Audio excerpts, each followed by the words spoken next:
Okay, good morning, everybody. Thanks for being with us here this morning. I'm Melissa. I'm one of the members of the organizing team here in Kansas City. And a few of us have been gone at South by Southwest for the last week, so we missed you guys. It's good to be back. And wanted to make a couple of quick announcements before we kick off. You might see the marketing surveys on your chairs. Those were provided by some awesome marketing communication students at KU. We'd love to help them out with their capstone project. Go ahead and fill them out as you have time to during the presentations. And then at the end of today's program, go ahead and leave them on the table to the right of the stage. And we'll handle them getting back to where they need to go. So how many people are here for the first time? Raise your hands. Awesome. Nice. Never fails to amaze. So as you may or may not know, if you're new, 1 Million Cups is a weekly program here at the Kauffman Foundation and where we practice experiential education by bringing together the community to hear the stories of two local entrepreneurs and then open up, instead of our wallets, our little black books to help them succeed and get new ideas for their businesses. So today we have a little bit of a theme for you, and I want to thank you all for participating by wearing clothing, because we have two clothing producers. Otherwise it'd be like really awkward. Nobody wants to see that. We also have one new 1 Million Cups location to welcome to the team today, New Orleans. I just sounded like an idiot, I'm sorry. So first up, we've got Jeanette. She's going to tell you all about her experience as a really cool lady entrepreneur. So welcome, Jeanette.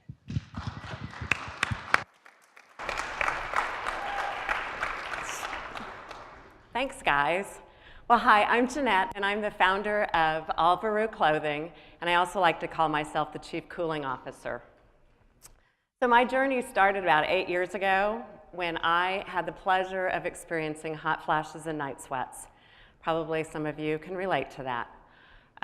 It was so bad that I did what all of us would do, and that's go to Google and try to figure out how to solve that problem, to make it a little bit better.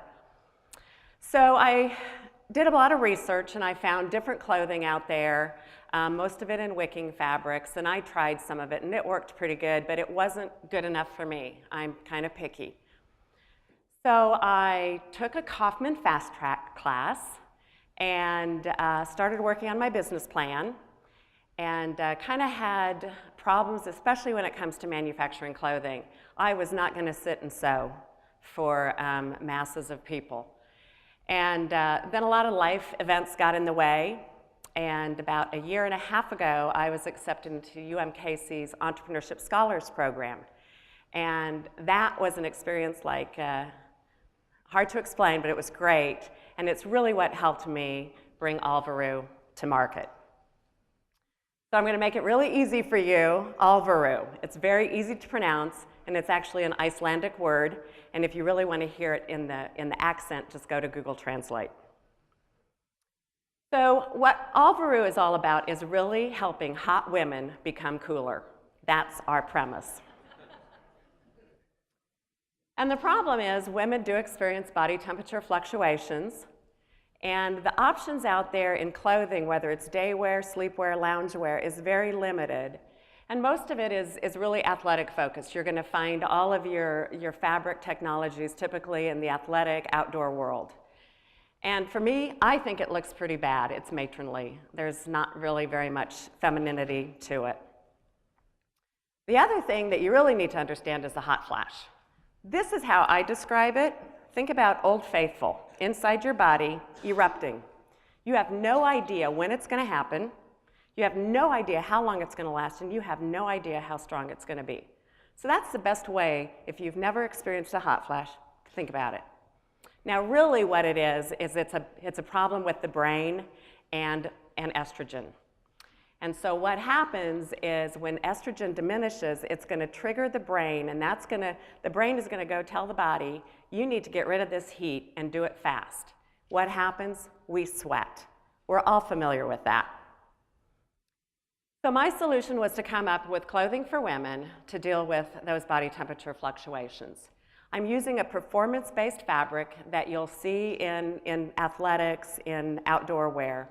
But I'm bringing it to those of us that work every day and need something that's going to help get us through. So another way to think about this fabric is to think about an ice cube. An ice cube changes phases when it goes from solid to liquid in a drink. So our fabric does the exact same thing. This is kind of a really good diagram of what happens with the fabric when it's on you. It absorbs the heat, it keeps that heat in the fabric, and then it releases the heat back to you to cool you back down, because typically your body temperature is spiking. So it just helps to bring much more of a comfort level to you. I'm wearing it today, and it's definitely helping.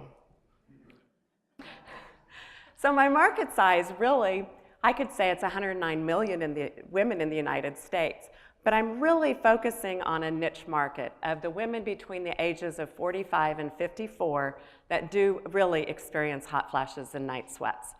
And 75 to 85% of women will experience that. I hate to tell you women that, but that's what the health experts say. And then I just kind of broke it down into the professional women, because what I have found in a lot of the research is there's nothing out there for the professional woman when she's going to court and she's having to present, she's standing in front of a group of people, and it happens. And there's just no way that you can take off your clothes in those kind of situations to deal with it. But there are other markets as well, and I hadn't known about that until I really started researching. So body temperature is affected by chemotherapy if you have any kind of cancer treatments, and a lot of these other diseases, prescription medicines, again, anxiety like in a day-to-day. And so while my market is very specific in terms of where I can go to first, there's actually an additional market that I hadn't really ever thought about. So this is my launch collection that I'm starting with. I've ordered the fabric. I got it from a mill in South Carolina. That's where it was made. And I'm starting with really the basics: a tank top, the sleeveless top that I'm wearing today, a 3/4 sleeve, and a boy short. So in essence, you could wear the tank top and the boy short and sleep in that if you really had problems at night. Everything is in black, and I'm going with small to extra large. And I'm being generous because most real women, we're not really the model runway type. And just to kind of talk about branding, in case that there are some of you that might question my name of Alvöru, well, look at all these brands out there. In the apparel market, we come up with all sorts of names. I mean, who would have thought about Nike and how to say it? So I decided to take Alvöru, which really means something with my tagline: real women, real comfort, real cool. Thank you.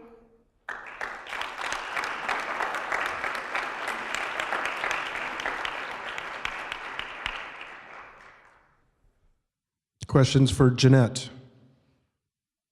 I will ask the first question. Jeanette, where, that's great you got the fabric from South Carolina. Mm-hmm. Where are you doing the cut and sewing? Cut and sew is happening in the South as well. South Carolina? I have a facility, not in South Carolina, but down in the South. Okay, Texas? Texas, mm-hmm, yeah. Okay, cool.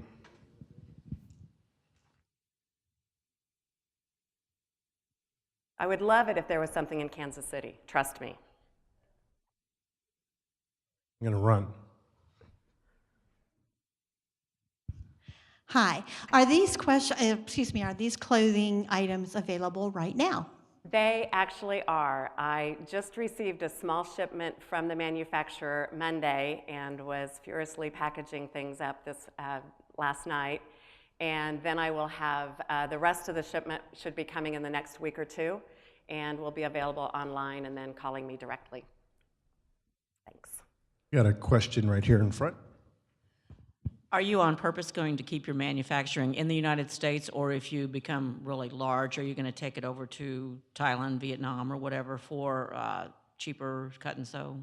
That's a fabulous question, and I love that one. I hope to always stay in the United States for a variety of reasons. I was raised in a really small town, and always believed in that supporting local.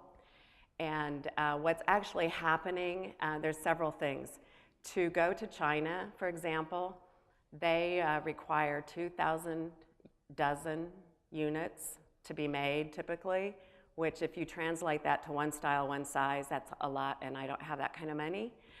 The other thing is that actually the wages are starting to change a little bit.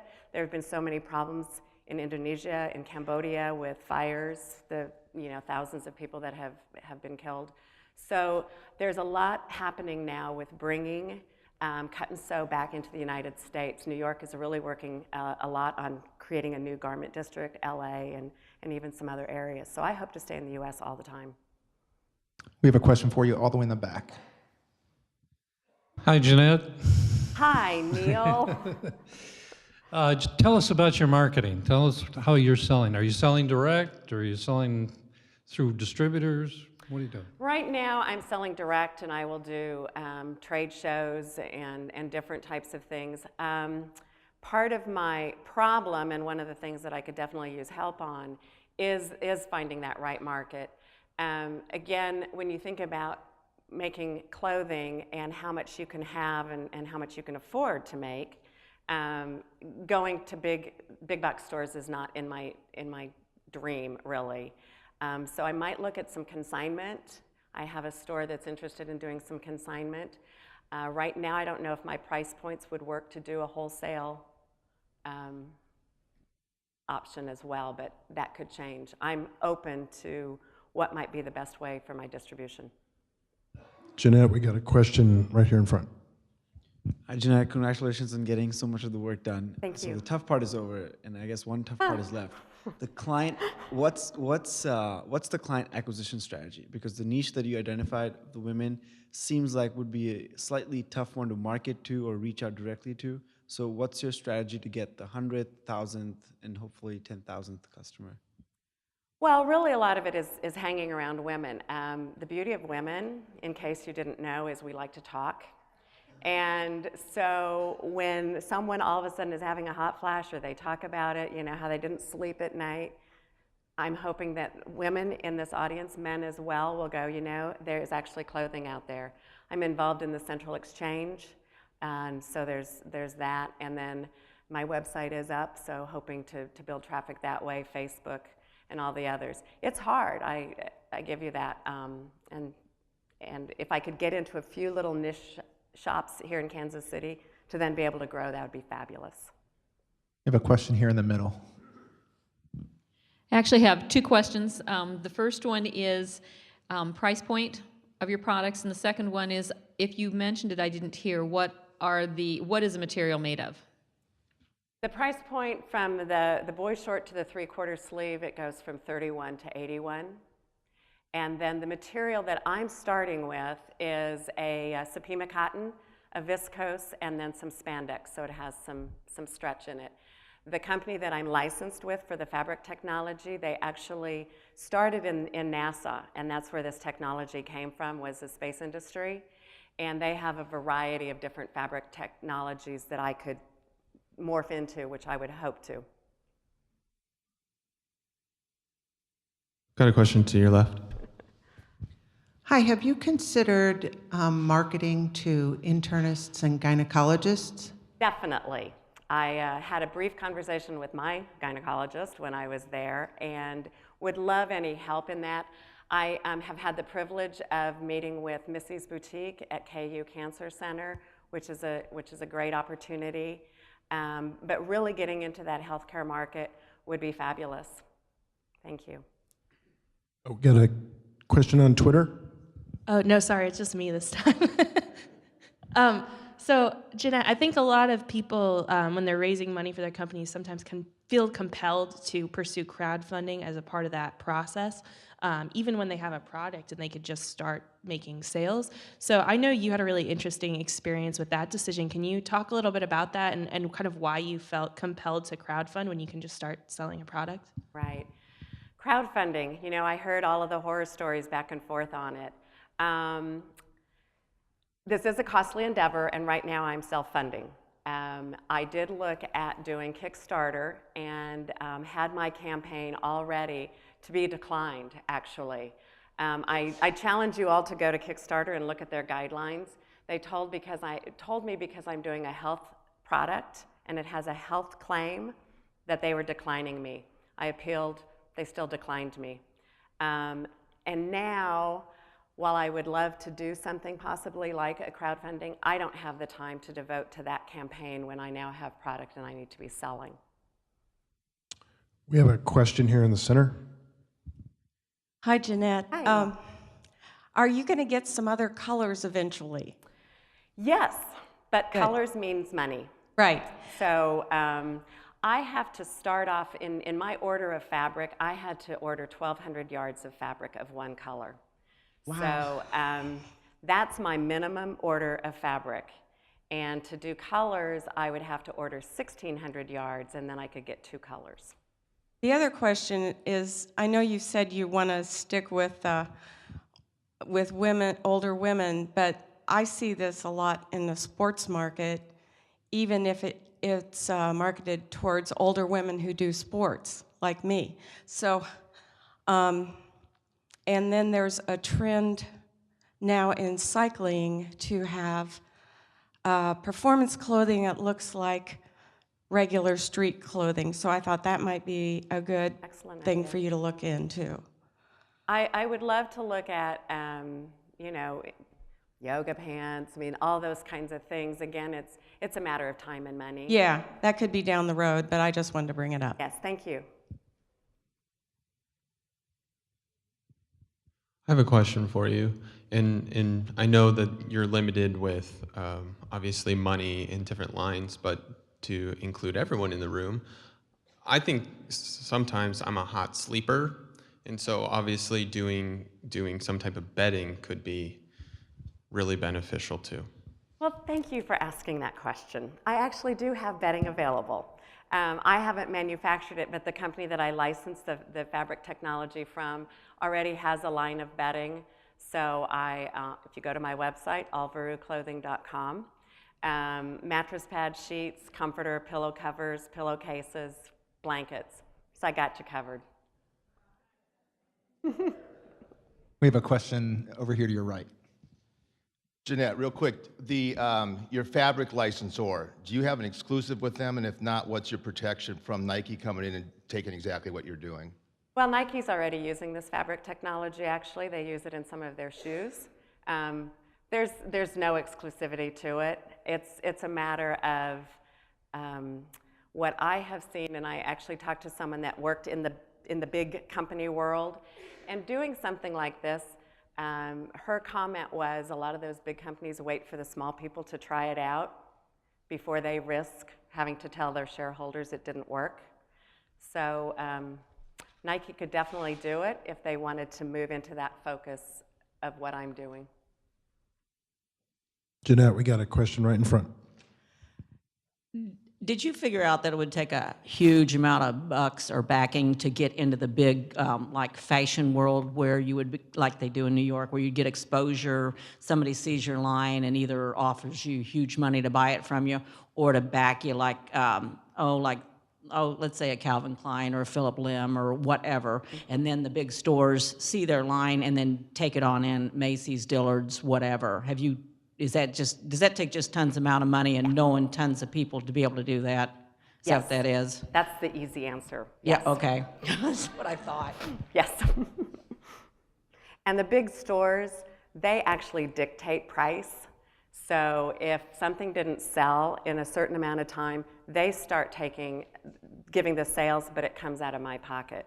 It's not a pleasant way to go to start. We have a question over here to your right. What does Alvöru mean in Finnish? Or did you say Finnish? Icelandic. Icelandic.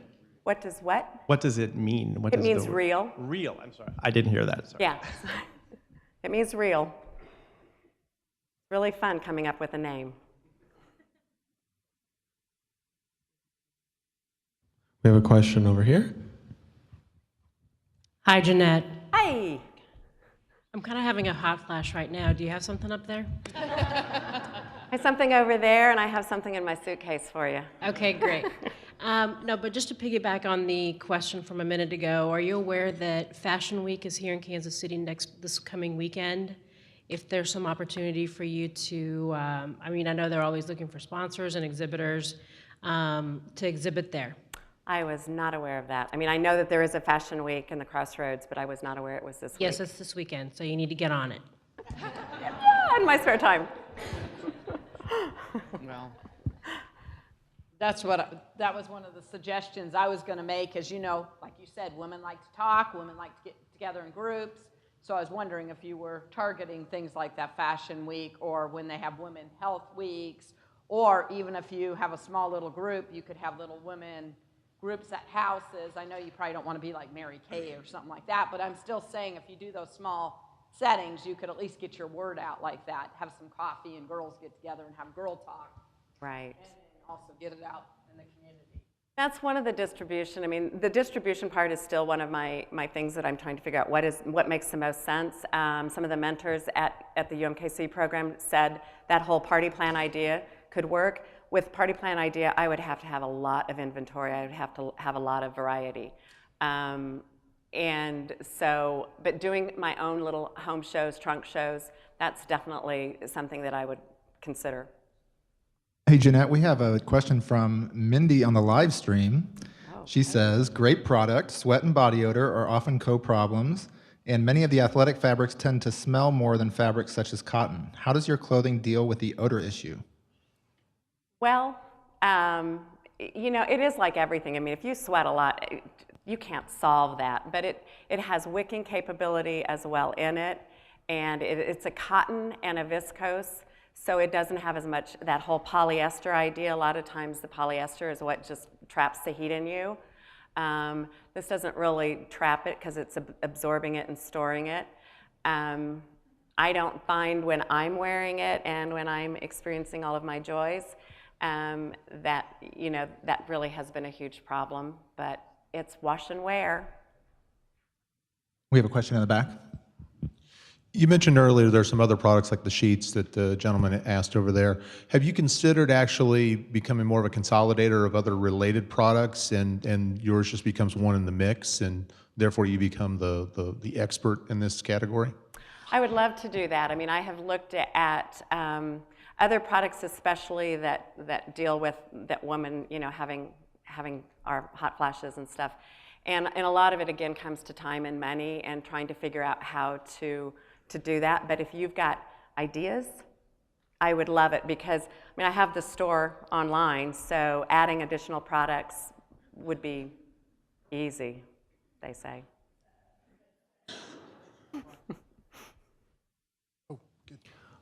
I got a question in the meantime while they run.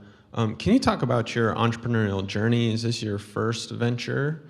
And what are some of the things that you've learned along the way that you can share with some younger aspiring entrepreneurs? This is my first really big venture with the magnitude of it, but I've done some little things when I was a child. Opened up a craft store with my father. I worked in the slide industry before you could do it on PowerPoint, and was a part owner in that. So I've had that experience of running a business. The journey, this is a tough business, and while I knew it would be, I don't think I knew how hard it really would be. And I think everyone that gets up here says that. It takes more time to get the website made. It takes more time to get the fabric, to get the patterns set up. And so like everyone always says, you know, just double, triple, quadruple your time. But you got to believe. And I believe in this product. I believe it works. I believe women could really enjoy it and feel better about themselves. And I'm willing to just go out there and do it. Jeanette, we got a question right here in the front.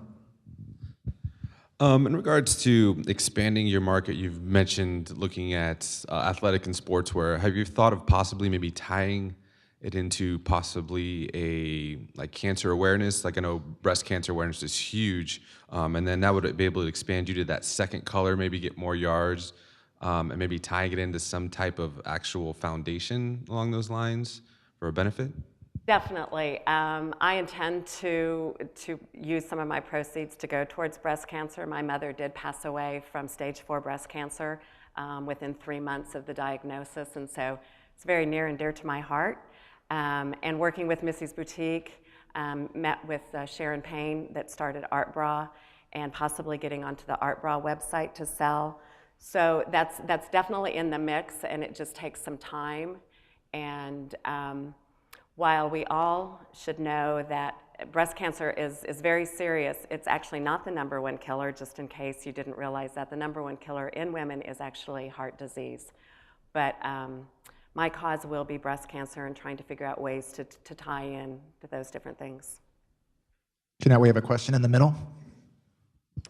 Who is designing your clothes? Are you working with a designer, or have you thought about working with a designer in Kansas City to design a line of garments?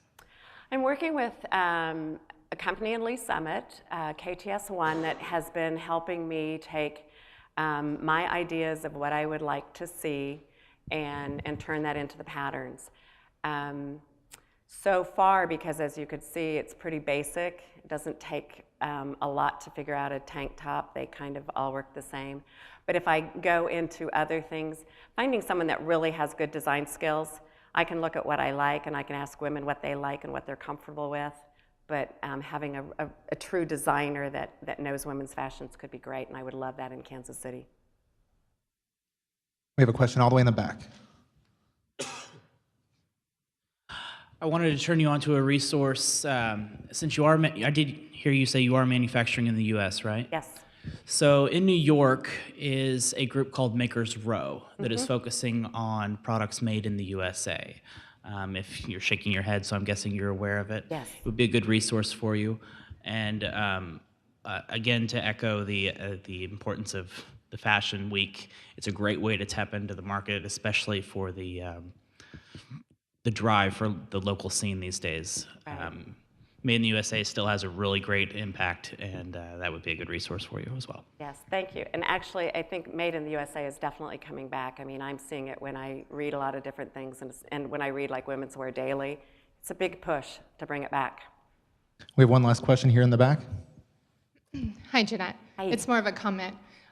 In regards to a designer, one thing I do for my business is I have brought on a designer on a contract basis, so it's a lot less expensive and kind of gives you a little more variety than working with KTS1, which is great. I obviously work with them as well, but just wanted to throw that out there. Thank you. Thank you.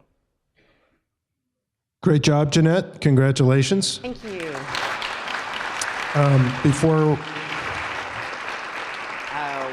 Before we finish, you've got a couple hundred people here today. What can you ask us to help do for you? Thank you. Well, the obvious ones, you know, go to Facebook, like my page, please. Go to the website. Please tell women about this business and the clothing. And then, you know, if you've got any ideas and expertise in distribution, in merchandising, those are really some things that I could use. It's really only me doing this business, and as an entrepreneur, you all know how much time that takes when you also have another life outside of this. So help just spread the word for me, and then again, distribution, merchandising, that would be really helpful. Great, thanks so much, Jeanette.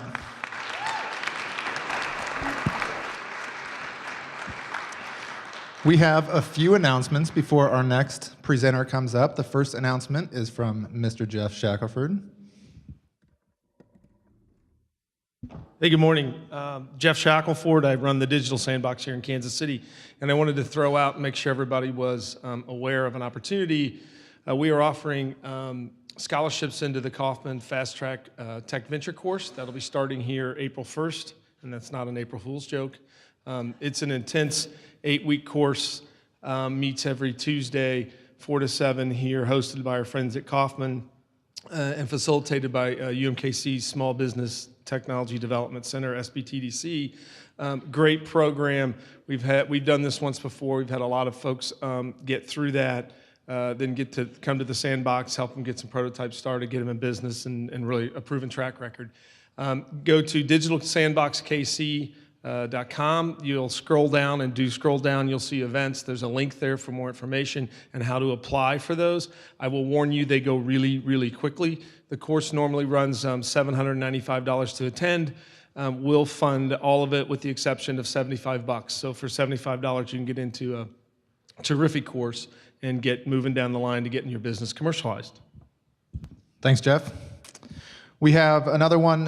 Startup Grind is happening Tuesday, March 25th from 6 to 9 p.m. Micah Baldwin from Graphically will be speaking. It'll be fireside chat style with Q&A. There's food and beer provided, so that's always a reason to go. If you're into graphic design, this is a really cool event. Kelly Tomlinson couldn't be here to give the announcement, but she's the one that heads that up. You can sign up via Twitter at StartupGrindKC. The last announcement before we bring Jordan up here is the Kauffman Founders School has a new video up on lean methodology. If you don't know what the Kauffman Founders School is, go to kaufmanfounderschool.org. They've got a wealth of information there for people who are starting businesses in any different stage, so definitely check that out. Our next presenter is someone I'm excited to hear from. Jordan Williams celebrated 1 year as a business owner, March 1st. He's a sophomore at Longview Community College and grew up here in Kansas City, and he's going to talk to us about Keefe Cravat. Welcome. Great. All right, great. Thank you so much. I definitely want to acknowledge 1 Million Cups for this opportunity. Thank you so much, and thank you all for being the audience for me today. Like you mentioned, my name is Jordan Williams. I'm the owner and founder of Keefe Cravat. Right here is my logo. So we're going to get started. Okay, so what we're going to do is I'm going to go on a journey. This has been a year in business, like he just mentioned. I just hit a year in business. So I'm going to take you on a journey and bring you into my world of Keefe Cravat. Okay, so why Keefe Cravat? Keefe Cravat is a bow tie business. As you can see, those are bow ties. I definitely had a lot of inspiration from my business. For these 3 particular points, I wanted to create a conversation starter. Being the person that I am, I knew that I want people to know my name. I know that I need to be heard. I know I need to make an impression, but I didn't know how. I didn't know how to start that conversation. So what I did was I got to the drawing board, which I really didn't have one, but I got one now. So that's pretty cool. But I got to the drawing board and I said, okay, what can I do? And I came up with bow ties and I created my own twist and made like a little fashion piece. I love fashion. Anyone that knows me knows I like it. As you can tell, I think I look nice too. Anyways, I definitely wanted to create my own lane in the Kansas City area. I feel like Kansas City has the greatest potential. I recognized it. I lived in Chicago and Florida, so now that I'm back, I want to grow with my city. I don't want to just be here and just be a normal person. I have to grow with this city. In the midst of it, I want to inspire others as well. I feel like where I come from, where I grew up at, I graduated from Ruskin High School, a lot of sad stories out there, of course, but I want to inspire people. You know, I dropped out of college because of funding, but now I go to MCC at Longview, but it's a battle because I have to pay for it. But I want to inspire people to keep going. Don't stop. Just keep doing your thing. So that's why I created my bow ties. To continue on this journey, well, this is a quick snippet of this. This is my fall-winter collection. I released this back in 2013. Just to move along the journey here, what is Keefe Cravat? Okay, clearly it's a bow tie business. Now I target 3 different markets. I target my traditional, trendy, and classic buyers. And we come up with different campaign ads, and I work with models here in Kansas City to promote that lifestyle for those buyers. I've identified my market to be anyone from 20 to 45. They're professional. They enjoy the nightlife. Fashion advocate, you can find them subscribe to GQ magazine, and they have a distinctive style when it comes to fashion.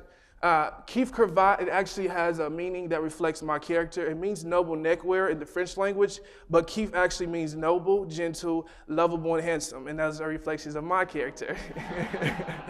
Now, neckwear means French, of course, so that means noble neckwear, lovable neckwear, so that's the creative means behind it. Also, if you take the acronyms of Keefe Cravat, you get KC. Like I said, I wanted to grow in my city, and I want people to know this is a local brand, and it's growing here in Kansas City. It was founded in January 2013, operating in Kansas City, Missouri, in my mom's basement. Shout out to moms for that. My official slogan is Be Different, Be You. I feel like a lot of people have a passion to do things, but they don't know how, so they just stick with the norm. So I push that whole factor, like just be yourself, do what you want to do. And I do that through my bow ties. Mission statement is to bridge the gap between fashion and confidence. In order to do that, you have to buy my bow tie. Now, reason being is I feel like a lot of men either lack fashion or confidence. So with my bow tie, you tie those pieces together and you bridge that gap. So that's what our mission is, and that's what I push. To keep going on this journey here, because I only get like maybe 2 more minutes, past, present, and future. over the last year, like I said, I hit March 1st, is my 1 year in business. I released over 3 collections, participating in over 15 fashion shows. I've done runway segments, done vendor tables, featured on Better Kansas City with KCTV5. Been featured on KC SourceLink. Actually had a feature in the magazine for Local Fashion Mag. It's an urban community fashion magazine locally. Presently, I'm actually in Kansas City Fashion Week. I heard someone mention that earlier. I will be part of that this Friday. You can find out more by going to Facebook under Kansas City Fashion Week. Not too sure the location. I probably should know that, but I'm releasing right now my Spring Summer 2014 collection that's coming out by May 1st. So it will be released by then. Also, I'm releasing the Kickstarter campaign. I'll talk about that in a second. Also, I'm seeking a seamstress and a bookkeeper. I am an artist. I don't know how to do any of this bookkeeping, so if you guys know anyone that can be a help to me and push that, that'd be great. And I'm looking for a seamstress. I have a high demand, but I don't have the time to make that many bow ties, so I would definitely need a seamstress as well. The future, I'm actually rebranding. When I started last year, I had no plan. Like I said, I'm an artist. I just wanted to create and inspire and do something.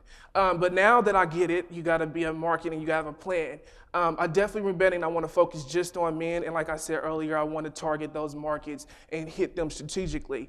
I have plans for new placement strategies. I definitely wanna get a couple boutiques here locally. I have a plan to go into different ones. Trendy ones will be into, like, I think Bunker. I'm definitely interested in them, for an example. My new product strategies, I definitely want to introduce ascots. I want to do socks. I want to do suits. I want to do everything, but right now I have to start somewhere. So this is just my platform. This right here, this is how I got started.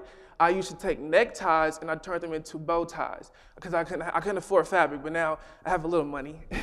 But at first, that's what I did because I wanted to do something so bad. So that's what got my niche. That's what got everyone's attention. I definitely want to get back to that creative side. So now I do stuff like this. I get a lot of demand and people are like, no, I want that, I want that. So now I have to create what they want if I want some money. So this is what this is going to be released completely by May 1st. This is just something that I have for my seamstress that did these for me. Moving along this journey, like I said, I'm Kickstarter. Now the purpose of my Kickstarter platform is basically to advertise my business from a business standpoint. I want people to know my story. I don't want no one to just know about the actual bow tie promotion sales. I want them to hear me out. So I want to create lifestyles and I want to educate people on how to dress, well, men per se, how to dress, create new bow ties. My strategy is to use male models by creating this segment, and we'll educate men on fashion and confidence. You can find out more by visiting Kickstarter.com and type in Keefe Cravat. And it actually just launched today, so my goal, well, I can't go there. But it's just launched today, and it's Kickstarter.com. Find out more if you get a chance. And that is the end of my journey. I definitely want to thank William & Cubs, and I thank you all for listening, and I am open for questions.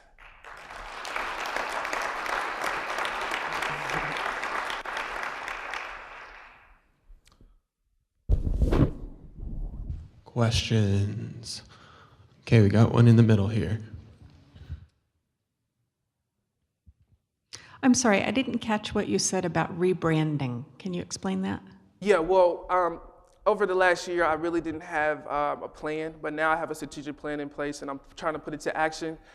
So what I want to do is focus primarily on men, and I want to just create this whole fashion presence in the city of Kansas City for men. I don't feel like the presence is really strong, and I want to, build that up. So basically, just creating different campaigns that target around men and introducing new styles of fashion like ascots and just different kind of stuff. But that's what I'm rebranding and focusing just on men.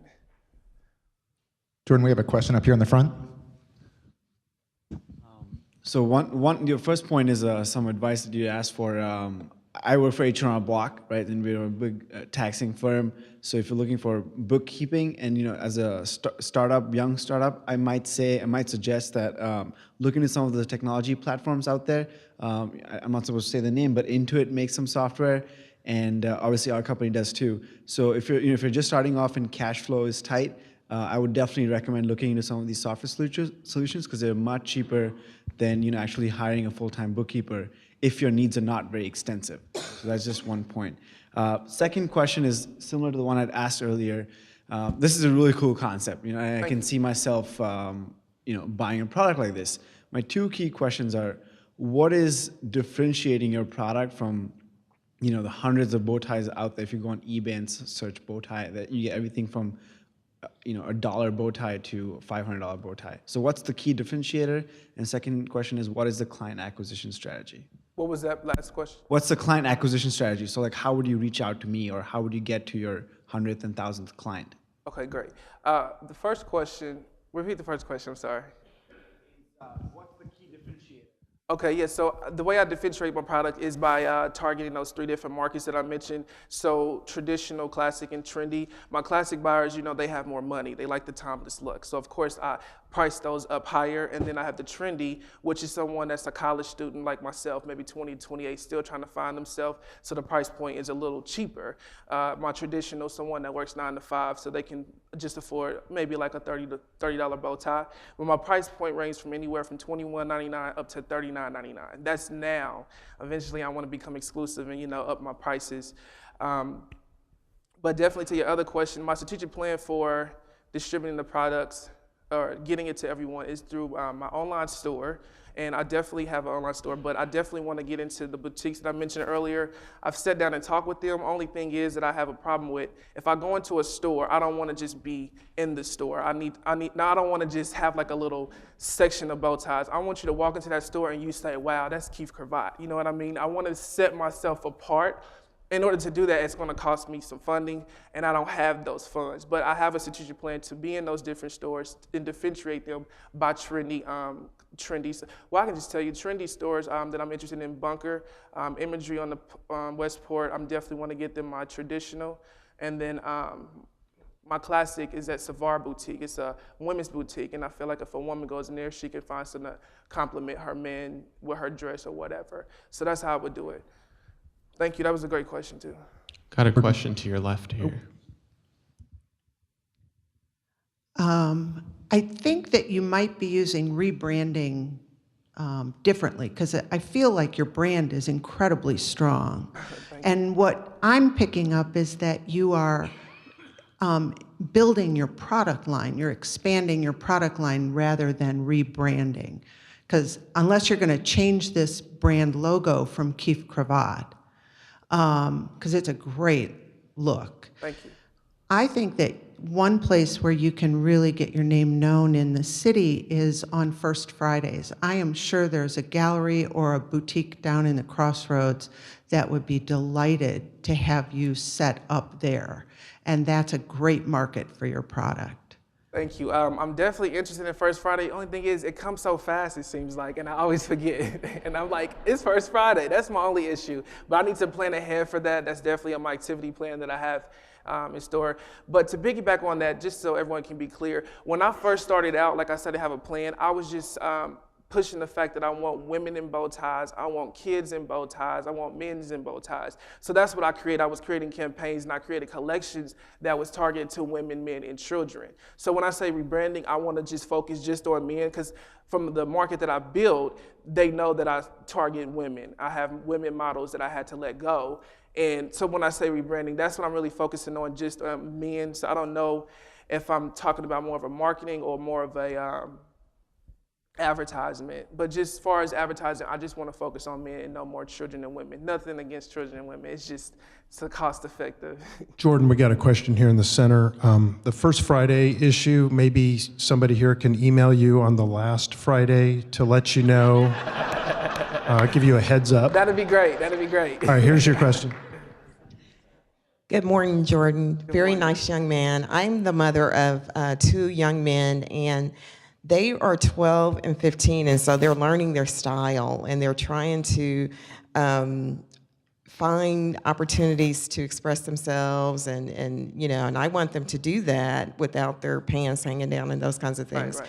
So what are some ways, I know my boys are big sports fans, they play lots of sports, but again, when we go to church and we do some other things, how are some ways that you're going to get your message out to moms like me, or even to my kids that are just, they only do certain things and they want to be fashionable, but they don't know how to. And so I think your style and your brand would be beneficial for them, but how would you get to those kids? That's a great question. Now, I haven't thought about how I'm going to get to the kids. seeing that I want to focus on men, but that's a good point because I have a little brother. He looks up to me as well. But I would say the fact that the advertising campaign that I'm focusing on that's going to help me through Kickstarter, I want to tell my story, like I mentioned. So I want to create these different video segments. I want to basically, it's a back to school campaign. I haven't figured out the actual title for the project, but it's a back to school. I'm gonna build a market, right? Over the next 3 months, I'm gonna release my campaign, my collections. And over the summer, I'm gonna be incognito. I'm not doing any more shows or anything like that. I'm gonna build my market, and I wanna build that loyalty program with my clients. So I wanna have my goal is to at least have 500 clients by the end of the summer. So then that way, I can create me a YouTube channel presence, and then I can actually create this whole segment of videos. I want to do like maybe like once a week we do Fashion Tuesdays or something like that. You can tune into my YouTube channel through Keefe Cravat, and I can tell my message, but I want to create a classroom setting. I want everyone to be in there wearing bow ties and just doing different things, and we have segments called Dress Code 101. So that's my plan with my Kickstarter campaign that I'm trying to produce, but it's definitely in the works. Just got to figure out how to implement children in there, so thank you. Jordan, I got a question to your left here in the back. All right, that's this left? Okay. Good morning, Jordan. Great product, but question, will you take special orders if someone has their own fabric that they want to have made into bow ties? Maybe for a family gathering and everyone wants to have the same bow tie. Will you take special orders? Yes, I do. Thank you for asking that question. That's what I've been doing a lot lately, is taking custom orders. I meet with different people and they have all type of ideas. One of my clients is actually here. He's a DJ and he wanted a music note bow tie. And I was like, okay, that's pretty creative. So I went and did some research, went to fabric stores and actually bought some music notes fabric, and then I designed that bow tie for him. So yeah, I definitely do custom orders as well, for sure. Jordan, we have a question here in the back. Did you say you are making them here in Kansas City? Yes, this is locally here. You hit it on the head definitely by telling the story of your product, especially if you are looking to hit that local market, because people care about the story. People care about who you are. So to do that properly, I recommend that you actually engage a storyteller. There's a number of them in the community, but a 1 million cups frequenter is Laura Packer. I'm not sure if she's here today, but she's a very good storyteller. And another recommendation for film, as well as promotion to engage that story in those resources, is a company called Fuller Creative, and I'm not sure if he's here either, but they're another one that highly engages local, and they do very good with that. And I can talk to you afterwards if you want to talk more about that. Yeah, that'd be great, because I'm going to forget. I'm sorry. Catch me afterwards, and I'll help make those connections. Okay, thank you so much. Jordan, we got a question up front. Hey, Jordan. So you talked about how you're targeting the college-age demographic. Have you designed or considered designing any college logo bow ties? That's exciting that you asked that. I just got in touch with I'm a boarder here in Grandview, and I actually created a Keefe Cravat logo, something I'm introducing. I have my logo, that's my logo, but I have it on a bow tie. I haven't introduced it yet, but that is something I want to do. And as far as like different colleges, that's a great idea. So thank you, I'll keep that in mind. But I definitely want to create logo bow ties. So anybody here has a company, if you do have like a company you wear bow ties, just gonna plug that real quick, I can get you a logo bow tie. That's just something I just created, so thank you. Jordan, got another one to your left. Hey, Jordan. Hey. I've spent my whole life in product development. I really like what you're doing here. Thank I you. think you've got the basis for a good local business, but when somebody asks a question on differentiation, I would really urge you to get crisper on what is different, because I think your charisma, your style, the storytelling was a great point. You can make a good local business. I'm hearing aspirations above and beyond that. If you want to be national, I think you've got to look hard at what the competitive set is and how are you different. You just need more crispness. Now you're in product development, right? Yeah. So we should connect. Okay, happy to talk. All right, thank you. Hey, Jordan, we have a question here in the middle. Hey, Jordan, I'm really a big believer in win-win situations and social good. So for your needs for a seamstress, I'd say reach out to middle schools and high schools that have vocational education programs. Reach out to the community colleges and have them develop your product, put some of the proceeds back into their education, and it's a win-win situation, and you're developing the future workforce for Kansas City. Thank you. That was a great idea. Thank you. Okay, got one up front. You have a big market coming up here, real quick, right over here. With prom, a lot of dance season, that kind of stuff coming up right now. If you could get with custom dressmakers so that you could match your bow ties to the dresses that are being made, that may be an instant market for you coming up in like the next 2 to 3 months. Yeah, that's true. I actually have met with one that's actually downtown.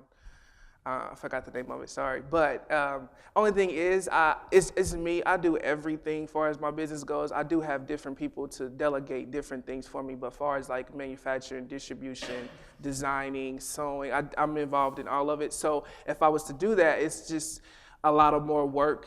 And as far as like getting demands and creating those custom orders that I already got, it'd just be extra work. So until I get like a team of people behind me to, do those, I definitely want to do that though. So thank you. Right, sure. Jordan, we got a question to your left. While I've been waiting to ask my initial question, I've had so many great ideas based on what's been shared so far, so I'm going to talk to you afterwards. But your price point puts you way below what Dhani Jones is charging. And if you're doing bow ties, you know who Dhani Jones is. Right, right. And his hook is charity. So have you looked at maybe charging a little bit more, and then tied in with what Bob said, if the money is going to some sort of educational program, then that can be part of your marketing, is like part of the proceeds go to these great programs which are educating our local students and giving them skills, or of course, connecting to other charities that you believe in or that have high visibility. Yeah, definitely. I definitely want to get one that's high visibility. I did think about doing that. It's actually on my activity plan that I have in store. Only thing is, like I told that guy over there, it's just if I do it, am I going to really be ready to knock out all those orders? But that is something that I want to do. I want to collaborate with someone and then, give proceeds back to an organization. Because I do sponsorships like that. I did the JDRF, or is it JDFR? I did They Walk last year, and we raised some money for them. So I definitely like that concept, but it's just, yeah, and I want to get there one day. I just got to build my market, competing with someone like that. It's just, they're going to look at me and say, oh, wait, you're not in Nordstrom. You know what I mean? So that's the only thing, but I will get there one day. I know it. Thank you. Hey, Jordan, we have a question here in the middle. Hi, Jordan. I actually run a gallery space in the Crossroads, and I'd be happy to add your email to my list. That's right. But my question was actually about your fabrics. Are you developing your own line of fabrics to make it a unique, idea of for your trendy market? I mean, is that something that could set you apart? Is if you worked with a textile designer maybe to make your own pattern and stuff like that? Yeah, I actually had a friend that used to that I used to sew with. Didn't work out, but anyways, she actually mentioned that to me, far as creating my own patterns. I didn't even know you can do that, far as fabric, because like I said, I'm not really quote unquote a designer until last year. But I didn't know that you can create fabric, so that's something I'm definitely interested in. If you know anyone that is doing textile, that'd be great. And your first Friday, so we definitely need to connect. Thank you. We have another question here in the middle. Hi, you're getting so many great suggestions. This is so cool. So I have another one for you. Great. With Fashion Week coming up, you obviously will have models in that regard, to be able to be in that community really quick. But along with the first Friday kind of thing, really make a deadline to do that, for sure, especially, hook up with whoever you can. But I run a circus, and we use a lot of bow ties or things in our gigs. So not only do you have a potential client, but you could also partner and use that. We do First Friday shows, so you could maybe expose yourself in other ways. People like to see that kind of thing. So if they saw your bow tie, maybe you can partner up with maybe some oddball ideas. Yeah, that sounds great. Like performers or something like Now, that. is your circus, is it local? Or? Yeah, we're a local circus. What is it called? Moondrop Circus. You can find us on Facebook, but come find me afterwards. But also, there was one more thing, really quick, that I have lost. So I guess I will. We'll come back to you or meet up with him after. We got a quick question for you on the left. Jordan, you mentioned socks. Do you know the Sock 101 guys? Yes, I do. Terrific, because I think you two pair up, match the socks to the bow ties. I just Both met the websites guy be terrific. on Twitter like 2 days ago, so I have to email him. I just haven't got to it, but definitely. Jeanette had the boy shorts. I don't know if that would really work for boys. Jordan got one in the middle here for you. Hey, Jordan, I think it's a great idea. Have you thought about possibly, since you want to stay local, hooking up with some sports celebrities? Because normally when they get on TV and they're wearing your product, then it just goes viral from there. Or if you really want to go on the edge, send 3 or 4 of them to LeBron James, and once he does an ESPN deal, it's over. You're well on your way. Right. Do you know him? Or we do have a Mayor Sly James, who doesn't leave the house without a bow tie. Interesting you said that. I actually met with Mayor Sly James, so I built a connection with him. I actually supposed to shadowing him here in the spring. So I'm telling you, I'm ahead of the game. I already know. Hey, Jordan, we have a question here in the back. Hey, Jordan. Your charisma's off the charts. As an artist, it should be. A suggestion that's kind of blunt. I do think you need to get a scheduler. I think there's tremendous opportunities. There's tremendous ideas here. I think that you can get out in this community, make a great local brand. I think it's you doing it. I think going to after-work networking parties, doing things like speed bow tying contests, things that can socialize your brand, socialize you, could be of great benefit and could really make a huge trend here across the marketplace. So in addition to a bookkeeper and the production folks, I get somebody who holds you accountable for your schedule and get you and maybe even help you schedule into a lot of different events because I think you can put the brand out there in a really big way, but it's you doing it. And to that, I think that your price point, you can actually charge a premium. Because you're a local, you're a handmade product, I think you actually do yourself a disservice by trying to price at a low retail level, or at least have one high-end level brand that could really push that out there, that you're something distinctive. So if you want LeBron wearing it, he's not going to wear anything that he wouldn't have bought off the shelf for $250. Right. So. Thank you. Thanks for the suggestions. We've got a question here on your right. Hey, so I was thinking, I have a friend who was doing something similar who actually got really successful, and she kind of had an artisan jewelry company. And she was kind of like you, really fashionable, really kind of fresh and cool. And what she did is she pretty much, she was from Arizona, but she ended up in Lawrence, Kansas. And she would just, and I mean, she wasn't in Greek life, but she would just go to like sorority and fraternity events and just like, have like a little impromptu fashion show, and she would come up to Westport, get a bunch of girls wearing her clothes, and they'd go hand out business cards, like go where the young people are and like, flaunt it. I think that would really kind of, get the word out. Go where the people are. Would you like to join me? Sure. Yeah, that's like a good idea. Thank you. Jordan, we have a question in the middle.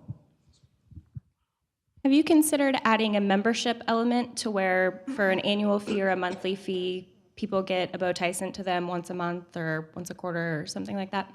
Yeah, earlier I mentioned that I want to create like a loyalty program. So that's definitely something I implemented in the loyalty program. I want to create that. And I really want to build that one-on-one experience because I really believe in customer service. I think that's something that's lacking. But if I can, do it within my own business, that's something I really want to push. So definitely want to do a membership thing. Got a question for you in the back. This is not a question, more of a statement. I'm from the U.S. Small Business Administration, and I want to extend to you, we have so many counseling sessions that's available to you that could help you with marketing, pricing, and whatever else you might need. And they're located at the UMKC Small Business Technology Development Center. Their counseling is free of charge, and I'd be more than happy to give you my card, and you can call me. That'd be great. I was making sure my mom was writing down that, but it looks like you're going to meet with me, so good.